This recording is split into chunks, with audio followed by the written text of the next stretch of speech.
सुप्रभात सभी लोगों को। तो फिर आशा है कि आप सब मेरा वीडियो जरूर देखेंगे या फिर अंत तक जरूर देखेंगे, क्योंकि हर एक क्वेश्चन का एक्सप्लेनेशन के साथ एडिशनल इन्फॉर्मेशन रहता है। तो फिर अगर आपको पूरा इन्फॉर्मेशन चाहिए तो फिर अंत तक देखिए, क्योंकि एडिशनल इन्फॉर्मेशन उतना ही जरूरी है जितना क्वेश्चन है।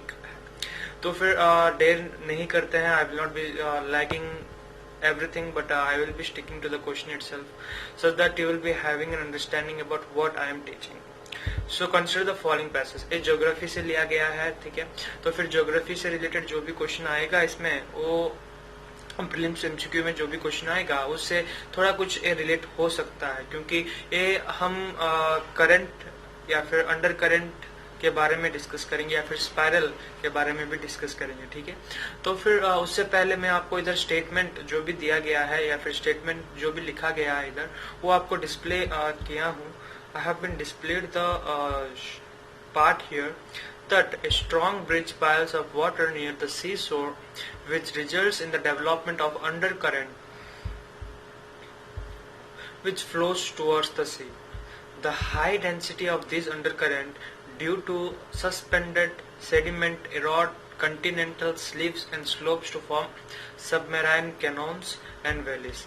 It is not just a sedimented laden sea water flowing over the sea floor, or it involves large scale movement of the sea itself. Which of the following subsurface is discussed in the above passage? तो अगर इसमें passage के दौरान जो भी लिखा गया है information, whatever information has been written here, like sea shore which results in development of undercurrent, जो भी sea shore है, sea shores के बाद undercurrent means अंडरकरंट जो कि करंट पास होगा, लेकिन सी शोर जैसे कि हम जानते हैं एक दीवार है उसको मीन्स फ्लो करता है, ठीक है। आशा करते हो कि आप समझ में आ रहा है। मीन्स एक करंट है, स्टिक करता है, जाता है, मीन्स एक स्पेसिफाइड शेप लेके अंडर को जाकर और फिर से वो ओरिजिनल शेप में आता है, तो फिर उसको बोलते हैं अंडर करंट इन द सी शोर।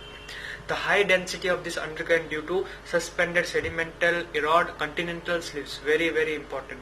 Suspended sediments erode continental slips and slopes to form submarine canyons. Okay, इसको ये भी आपको ध्यान में रखना चाहिए कि सबमेराइन कैनॉन्स कैसे बनते हैं।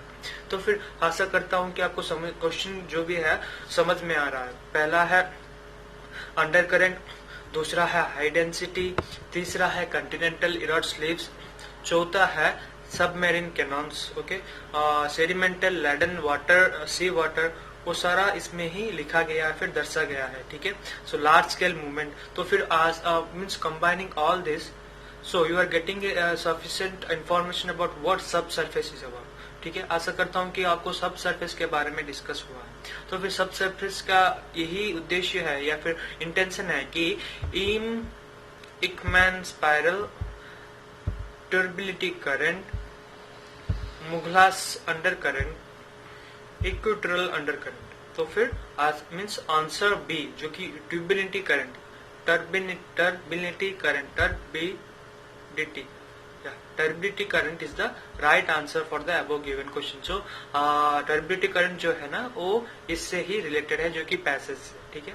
तो फिर आशा करता हूँ कि आपको आंसर मिल गया होगा कि turbidity current is the right answer.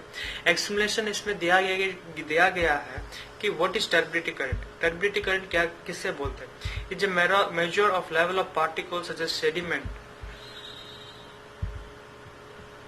plancton or organic byproduct in a body of water.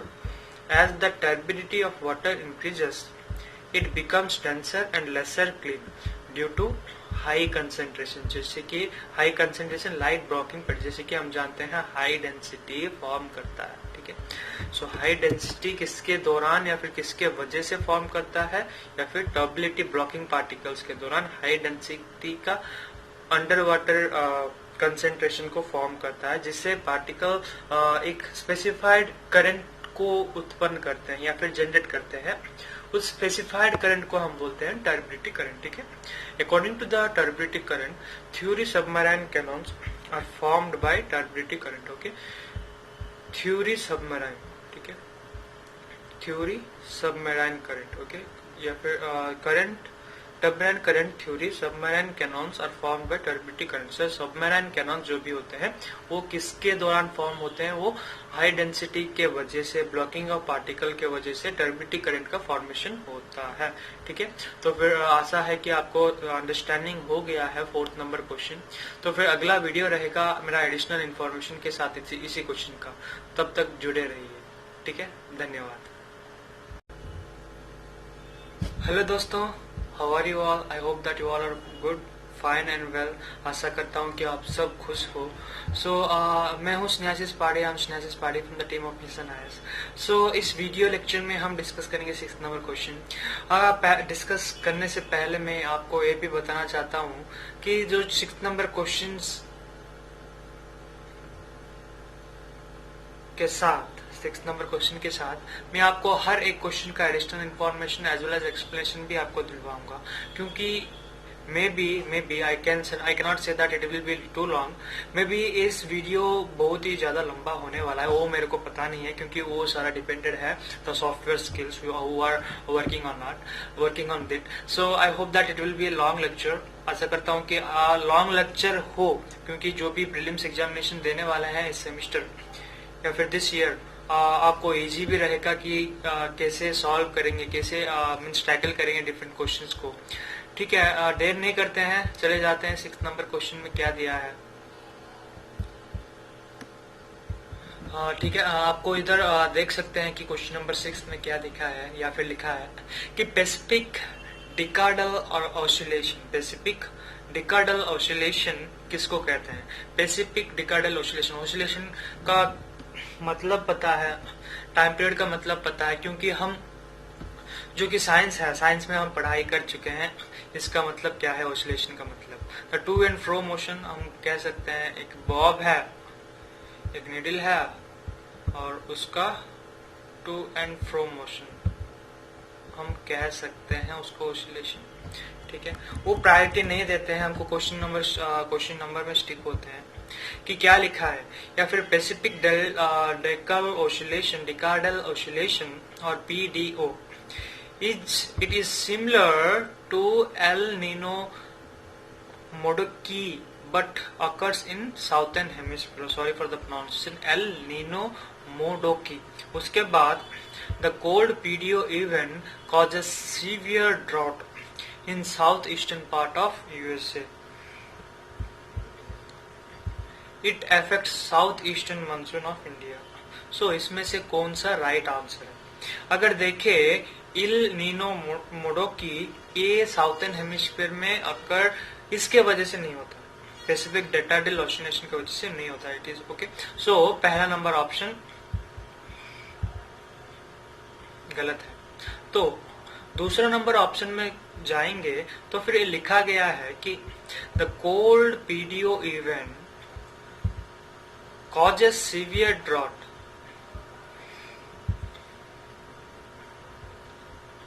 in southern western part of USA। ठीक है, वो किस पे या फिर डिपेंड होता है या फिर कॉज होता है या फिर किसके वजह से ड्रॉट फॉर्मेशन होता है? जो कि कोल्ड PDO इवेंट के वजह से साउथ ईस्टर्न पार्ट में वो ड्रॉट का फॉर्मेशन ले लेता है। ठीक है, so option number 2 right answer है। ठीक है, उसके बाद it affects north east monsoon of India. So इसके वजह से क्या होता है?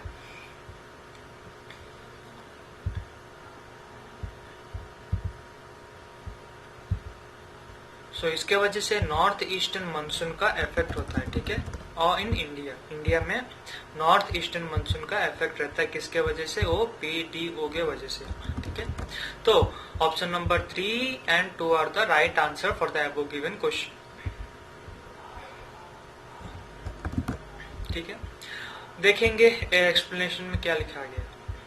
इधर एक्सप्लेनेशन में लिखा गया है कि it is similar to Indo southern motion ENSO which is Nino southern oscillation, जो कि रॉन्ग आंसर है। उसके बाद करेक्ट आंसर ये दोनों है।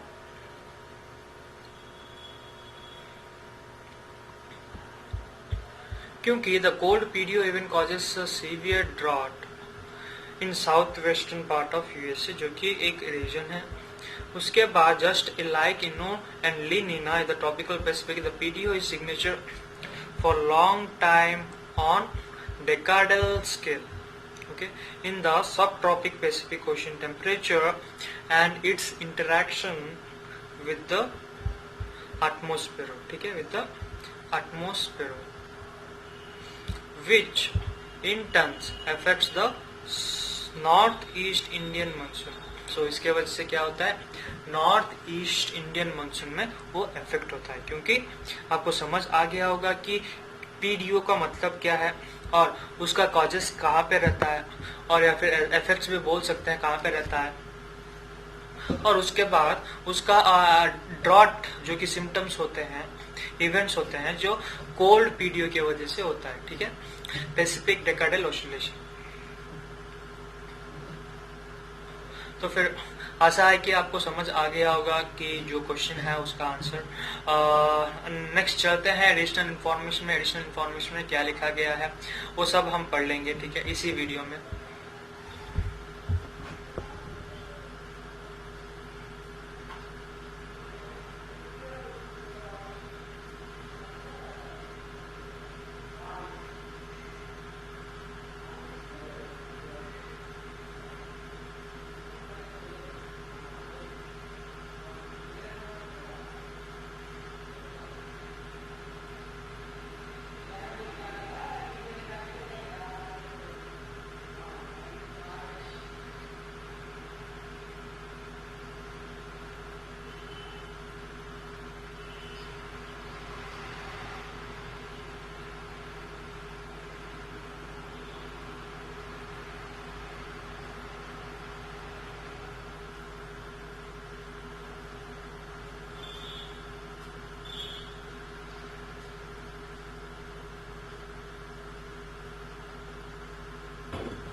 Yeah, sorry for I missed. Sorry everyone. So let me continue with the additional information part for this video. So here you have the additional information itself. That additional information में क्या लिखा गया है आपको समझ आ गया होगा कि the Pacific decadal oscillation is a robust occurring pattern in the ocean atmospheroclimatic variability centered over the mid-latitude Pacific basin. ठीक है, एक इम्पोर्टेंट पॉइंट है, हम बोल सकते हैं, क्योंकि the Pacific is a robust occurring pattern, ठीक है, एक सर्टेन पैटर्न, रोबस्ट जो कि अनइवन बोल सकते हैं, of ocean atmospheric climatic variability centred over the mid latitude of Pacific basin. हम mid latitude of Pacific basin भी हम कह सकते हैं, जो कि पैसिफिक डेकाडल ऑसिलेशन, ठीक है। उसके बाद अगर सेकेंड नंबर पॉइंट जो भी है, the PDO is detected as warm और cold surface water in the Pacific ocean north of 20 degree. So usually जो कि पीडीओ होते हैं वो वार्म और कोल्ड सरफेस में फॉर्म होते हैं, कहाँ पे, पैसिफिक ओशन में। तो इसीलिए उसको बोला गया है ओसिलेशन। एक है हीट, दूसरा है cold, heat cold, heat cold means uneven, heat भी हो सकता है, कोल्ड भी हो सकता है, ठीक है। उसके बाद ड्यूरिंग ए वार्म और a positive phase the western Pacific becomes cooler and the part of eastern ocean warms.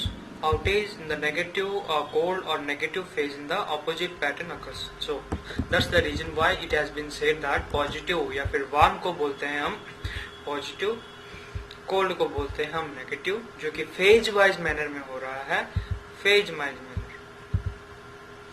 wise manner में हो रहा है। तो इसी दौरान इसका मतलब फर्स्ट फेज है। मैं अपना पेन ले लेता हूँ, एक्सप्लेनेशन भी अच्छी तरह रहेगा, ठीक है। कोल्ड हुआ इधर या फिर पॉजिटिव नेगेटिव फेज,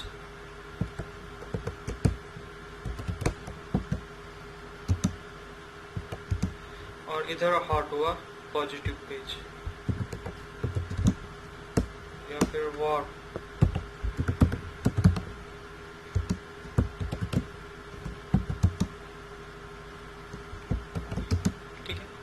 सो एक साइड है पॉजिटिव या फिर नेगेटिव कोल्ड रीजन है, दूसरा साइड पॉजिटिव कोल्ड रीजन है। उसका ट्रू एंड फोर ऑसिलेशन को हम बोलते हैं क्या, इधर बोलते हैं पैसिफिक डेकाडेल ऑसिलेशन, ठीक है।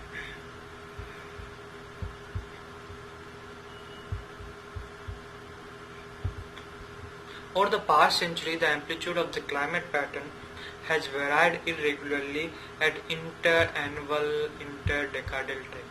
So, annually में कैसे irregulation pattern form करता है, उसका amplitude में कितना घटावट या फिर डिक्रीज इंक्रीज हुआ है, वही इसमें दिया गया है पास्ट सेंचुरीज में रेफर करके। उसके बाद north eastern India, one of the wettest place of the earth has been experiencing rapid drying due to Pacific। So क्यों, जैसे कि हम जानते हैं यूएसए में डेकाडिल के वजह से क्या होता है, मीन्स एक ड्रॉट फॉर्मेशन होता है या फिर ड्राई हो जाता है land surface, okay, wettest land हम बोल सकते हैं, ठीक है। सो उसी वजह से क्या फॉर्म होता है, ड्रॉट का फॉर्मेशन ले लेता है, ठीक है। So just like Illinois, the tropical PDO has a signature, and जो कि हम just we have discussed in the explanation part itself, that it has been subtropical Pacific Ocean temperature and its interaction with the atmosphere, which in turn affect the northeastern Indian summer monsoon। कैसे वो PDO कैसे effect होता है, effect कैसे करता है, वो जो कि इंडियन समर मानसून को, वही इसमें लिखा गया है, in sub tropical Pacific ocean की वजह से। उसके बाद लास्ट नंबर पॉइंट है कि the climatic pattern has affected the coastal area and continental surface air temperature from Alaska to California, ठीक है। अलास्का से लेकर कैलिफोर्निया तक कैसे टेम्परेचर वेरिएशन दिखा गया है, वो ही इसमें दर्शाया है या फिर एडिशनल इन्फॉर्मेशन में डिस्प्ले किया हूँ। क्योंकि आशा करता हूँ कि आपको समझ आ गया होगा पीडीओ का मतलब क्या है, उसका वेरिएशन का मतलब क्या है, कैसे फॉर्म होता है,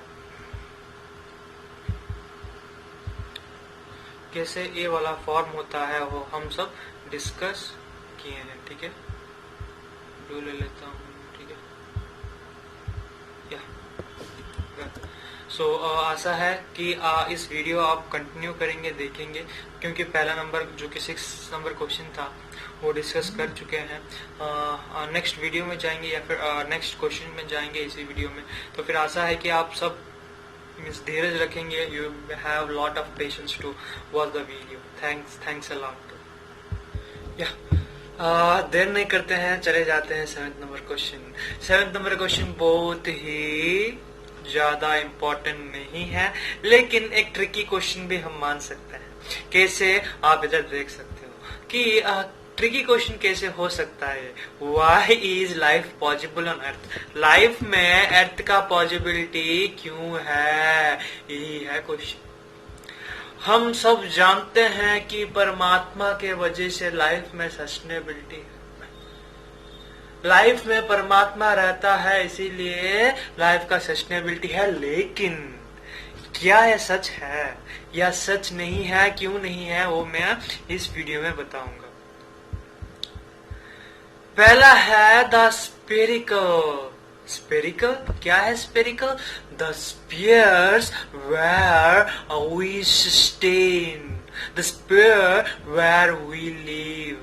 हाइड्रोस्पेरो, मेसोस्पेरो, लिथोस्पेरो, बायोस्पेरो, वो सारा स्पेयर्स है ना। सो इसी के वजह से ही अर्थ में हमारा सस्टेनेबिलिटी है, वो भी एक मेन पॉइंट बोल सकते हैं हम। इधर आप देख सकते हैं statement, presence of nitrogen in the atmosphere, जो कि नाइट्रोजन बहुत ही ज्यादा मात्रा में है, हम बोल सकते हैं it is also right answer. Okay, पहला नंबर आंसर जो भी है वो करेक्ट आंसर है। उसके बाद दूसरा में जाएंगे, the presence of dissolved oxygen in the hydrogen, hydrosphere. Hydrosphere में H2O या फिर O2 का क्या हुआ है? मिंगल हुआ है, ठीक है। H2O वाटर नहीं है, या हाइड्रोजन में या फिर हाइड्रोस्पेरो में ऑक्सीजन का मिंगल, ठीक है। मिंगल का मतलब है मिक्स, ओके। उसके बाद radiation of energy from the photosphere, okay. Photosphere जो है उसका रेडिएशन के वजह, radiation of energy, radiation of energy from photosphere, photosphere से जो रेडिएशन का फॉर्मेशन होता है उसके वजह से ही लाइफ पॉसिबिलिटी है कहाँ पे? हमारा घर के पीछे सॉरी या तो लाइफ पॉसिबिलिटी किसके वजह से है? ये तीनों का तीनों स्टेटमेंट राइट स्टेटमेंट है, ठीक है। सो राइट स्टेटमेंट आपको पता चल गया होगा कि क्या है, ठीक है। तो राइट स्टेटमेंट कौन सा है वो हम पता लगा चुके हैं, जो कि 1, 2 and 3। So 1, 2 and 3 are the right statement for the above given question of 7th. So without wasting time, I will be giving the explanation itself. Nitrogen is the most basic requirement of life, जो कि nitrogen fixation के means माध्यम से भी हम जान सकते हैं। The atmosphere has abundant nitrogen for life to survive, ठीक है। Abundant atmosphere to life to survive, क्योंकि हम सब पढ़ाई कर चुके थे कि नाइट्रोजन कैसे हेल्प करता है सर्वाइवल में, कैसे सॉइल फॉर्मेशन करता है, कैसे ट्रीज का उत्पादन करता है, वो सब हम पढ़ाई कर चुके हैं, ठीक है। सो उसके बाद हम डिस्कस करेंगे डिजॉल्व्ड ऑक्सीजन के बारे में। The presence of dissolved oxygen in the hydrosphere is most important. This is also a region for origin of life from sea. So एक मेन पॉइंट पे हम बोल सकते हैं कि लाइफ सस्टेनेबिलिटी इधर क्यों है, वो भी हम मीन्स एक मेन रीजन भी हम कह सकते हैं कि ये क्यों है, ठीक है। मीन्स डिजॉल्व्ड ऑक्सीजन जो कि हाइड्रोस्फीयर में है, ठीक है। उसके बाद radiation of energy from the sun, photosphere main reason for the life survival. So कि मैं एक्सप्लेनेशन भी दे चुका हूँ कि रेडिएशन जो भी होता है, एक रेडिएशन के वजह से एक स्पीयर का जनरेशन होता है, जिस स्पीयर हमको हेल्प करता है, या फिर वो स्पीयर ओजोन स्पीयर भी हम बोल सकते हैं, ठीक है। उस स्पीयर से हम बच सकते हैं, जो कि photosphere is the main reason for survival of the earth, हम बोल सकते हैं, ठीक है। So this earth is received approximate heat. So इसीलिए उस स्फीयर के वजह से ही कितना ज्यादा अमाउंट में हीट वो एब्जॉर्ब कर लेता है, और ही मीन्स अर्थ स्फीयर को वो बहुत ही कम मात्रा में देता है। लेकिन हम जान सकते हैं कि हम जानते हैं कि कैसा इफेक्ट होता है, means we even know that how it is usually affectable due to global warming, how the melting of ice taking place. These all things we all know that, okay. So without wasting time, I'll be giving the additional information part itself, okay. So in this video only, so without wasting time or without wasting a single moment of time, let me go to the additional information part, okay.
So really sorry friends, I have just have got a call, so that's the reason why I should have to leave you all. So I really apologize for the mistake I have done. So quickly move to the additional information part of this video. So for a mistake I have done is that we all know it's a very common question, right? So why life is sustainable? It's a very common question. Even a 7th class student may answer this question itself. So I hope that there is no availability of additional information for this question. I hope that you will, if more information if you really need, then go for physical geography of NCERT. Okay.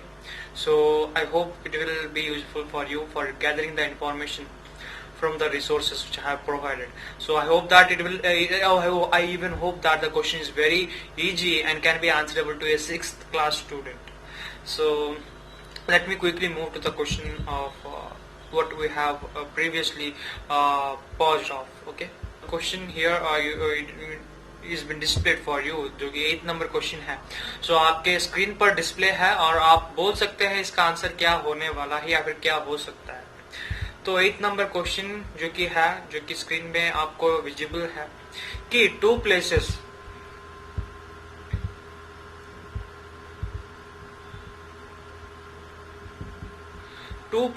A and B. ठीक है, two places A and B in 20 east and 50 east. एक है 20 east, दूसरा है 50 east. 50 east longitude respectively. Okay, so time difference between place A and place B कितना है? जो एक है 20 डिग्री ईस्ट में, दूसरा है 50 डिग्री ईस्ट में, तो फिर उन दोनों का टाइम डिफरेंस कितना हो सकता है, वही इस क्वेश्चन में डिस्प्ले है. एक है 4 आवर्स, 20 आवर्स, 22 आवर्स. सो 20 आवर्स 22 आवर्स उतना ज्यादा नहीं होगा क्योंकि 50 ईस्ट एंड 20 ईस्ट मीन्स एक समान नहीं हो सकता है, लेकिन देयर इज स्लाइट डिफरेंस हो सकता है, लेकिन उतना ज्यादा आवर्स नहीं रह सकता है. ठीक है, हम आंसर देख लेते हैं क्या आंसर है इसका. तो सो वो 4 डिग्री है, ना कि 20 डिग्री है, ना कि नॉट डिग्री, इट्स हावर्स.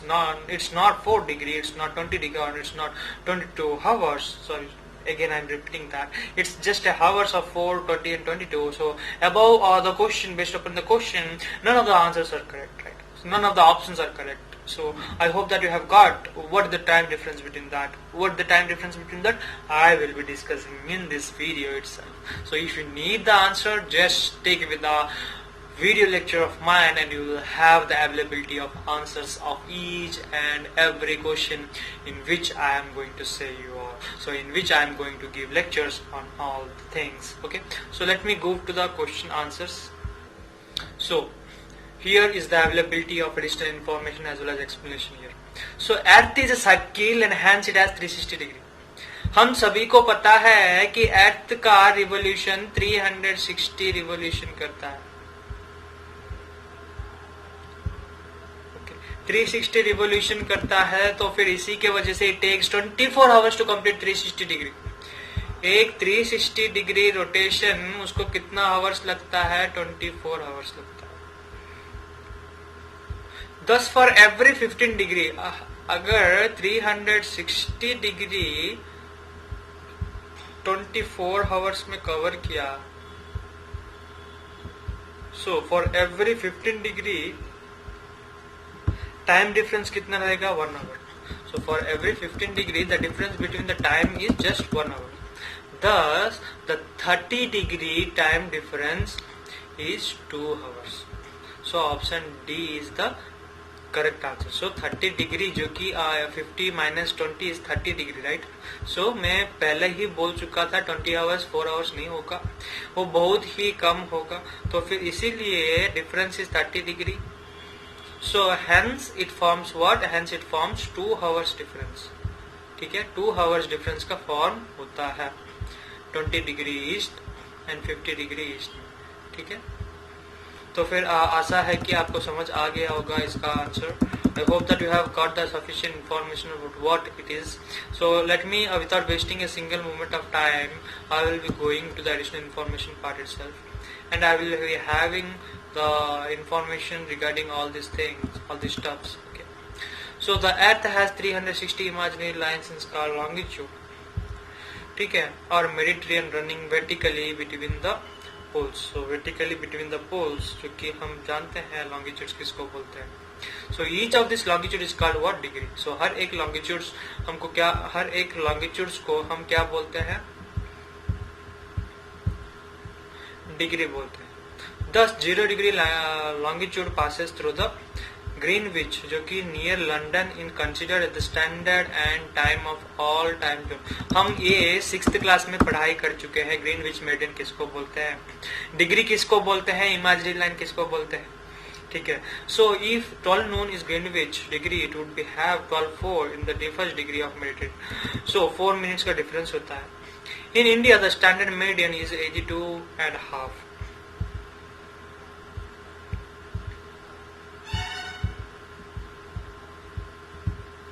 82.5 जो कि है। So the time difference between Greenwich and India is just of we can say that just 82.5 into 4 which signifies 330 minutes जो कि है 5 hours and 30 minutes का डिफरेंस होता है, ठीक है। जो कि ग्रीनविच मीडियन से स्टैंडर्ड करिए तो या फिर कंपैरिजन किए तो फिर आशा करता हूँ कि आपको समझ आ गया होगा इस 8 नंबर क्वेश्चन में क्या लिखा गया है, डिफरेंस कैसे हम निकालते हैं और कितना हावर्स का डिफरेंस हम निकाल सकते हैं वो भी हमको पता चल गया, ठीक है। तो फिर देर नहीं करते हैं, एडिशनल इन्फॉर्मेशन भी आपको पता हो गया कितना डिफरेंस होता है या फिर कैसे कैलकुलेशन होता है। तो फिर 9th नंबर क्वेश्चन में चले जाते हैं, ठीक है। तो फिर देर नहीं करते हैं।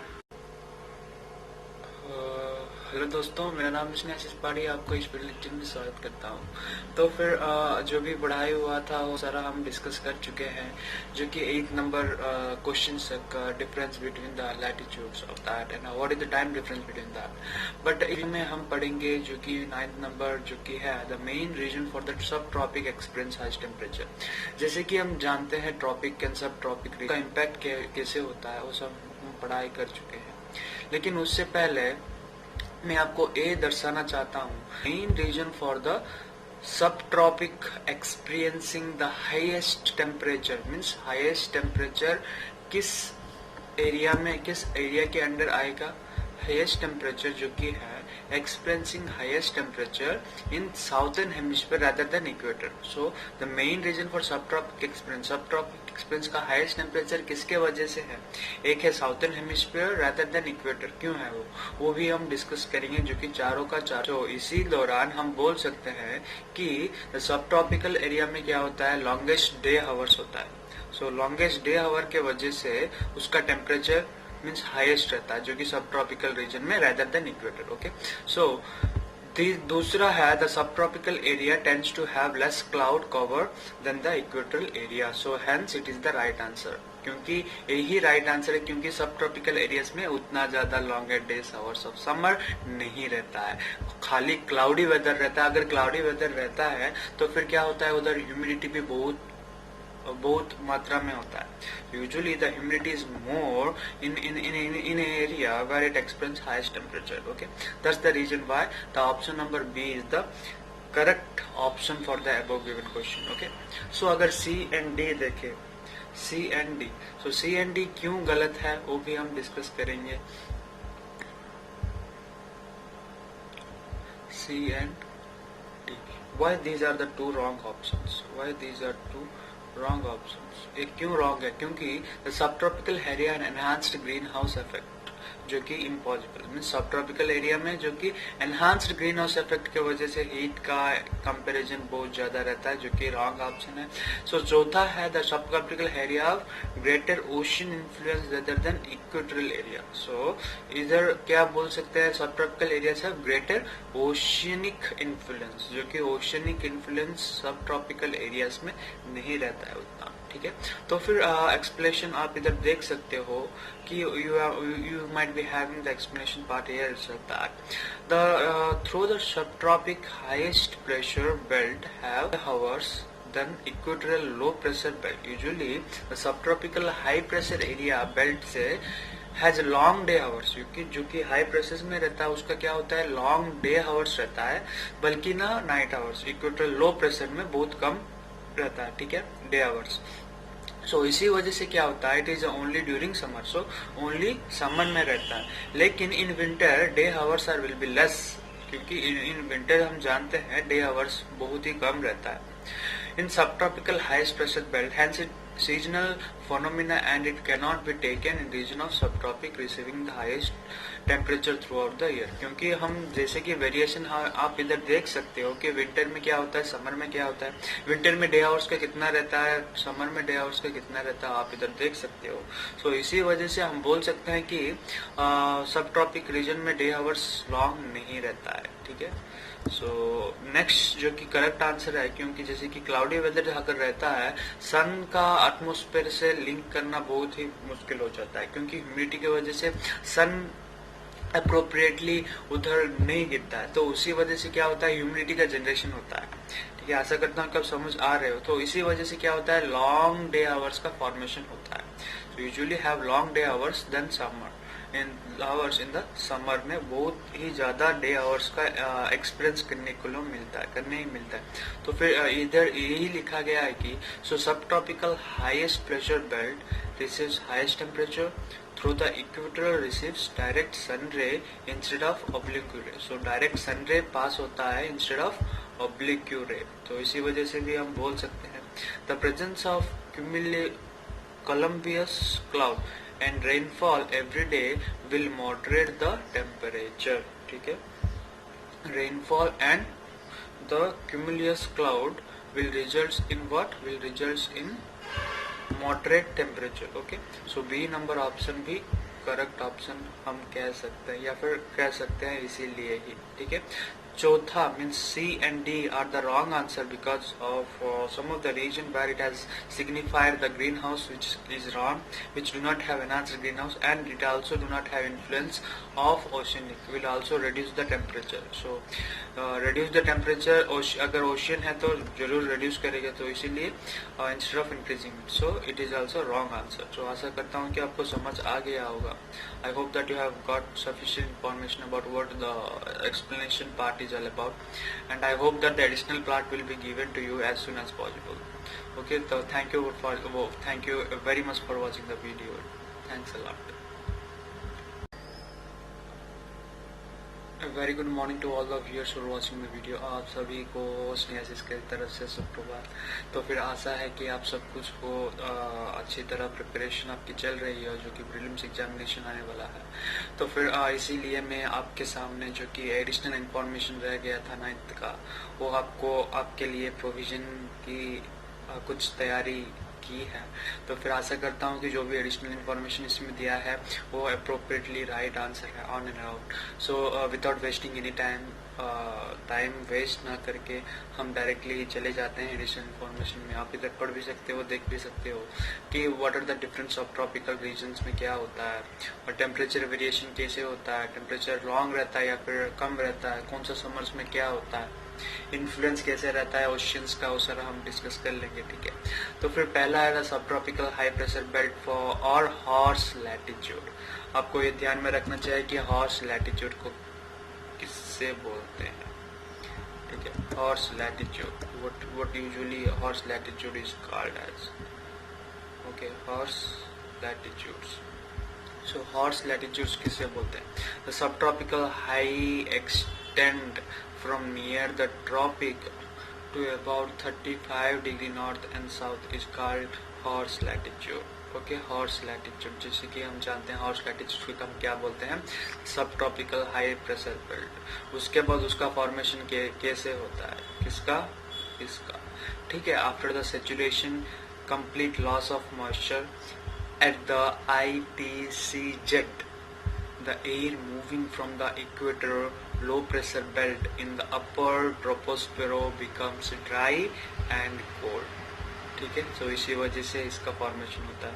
दूसरा है this dry and cold wind subsides to 30 degree north and south. उसके बाद so the high pressure along this belt is due to subsistence of air coming from equator region which descend after becoming heavy, okay, after becoming heavy clouds formation in the equatorial region, it forms high pressure, okay।